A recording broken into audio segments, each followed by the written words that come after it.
क्या सच में हम आजाद हैं?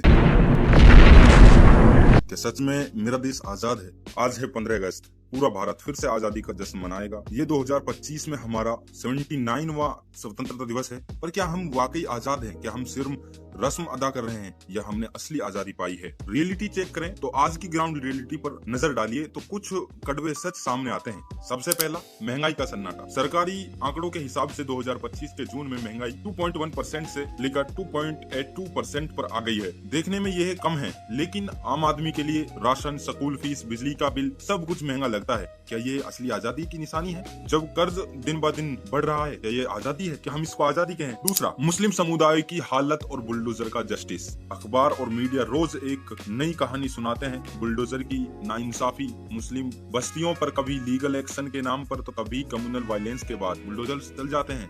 वक्फ एक्ट और मदरसा पर भी सवाल उठ रहे हैं। असलियत है कि मुस्लिम लोग सोशल और इकोनॉमिक मार्जिन पर खड़े हैं। क्या यह टॉलरेंस है? क्या यह हमारी आजादी की तस्वीर है?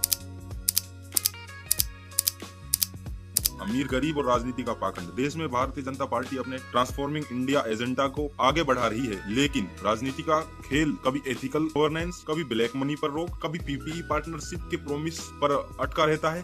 जो गरीब हैं उनकी आजादी रोज छीनी रही है और अमीर हैं उनकी आजादी कुछ अलग तरीके से पल रही है। हमारे देश में अमीर लोग और अमीर होते जा रहे हैं, गरीब लोग और गरीब होते जा रहे हैं। बेरोजगारी, जून 2025 में अनएम्प्लॉयमेंट रेट 5.6% पर है और यह यूथ का सबसे बड़ा डर है। गांव में बेरोजगारी 4.9% कम हुआ है, बट अर्बन शहरों में बढ़ाकर 7.1% हो चुका है। लेबर फोर्स पार्टिसिपेशन रेट कम हो रही है। यूथ को सही जॉब्स मिलना मुश्किल होता जा रहा है। अभी हाल ही में एसएससी को लेकर लोगों ने प्रोटेस्ट किया, क्योंकि एसएससी के जो अभी एग्जाम चल रहे थे, किसी का सेंटर कहीं दे दिया, किसी का सेंटर कहीं दे दिया, किसी का सेंटर पाकिस्तान में दे दिया, ऐसे देखने को मिल रहा है। सेंटर ऐसी जगह दे दिए कि वो लोगों के घर हैं। तो मुझे लग रहा है खेत के बीचों बीच सेंटर, किसी का मकान था उसको ये लोग सेंटर बना दिए हैं। ना पूरी तरीके से सिस्टम काम कर रहा है। सिस्टम काम कर रहा है तो बीच में रुक जाता है। बीच में सिस्टम बंद हो गया था, सबका एग्जाम खराब हो चुका है, जितना भी स्टूडेंट यहाँ पे है।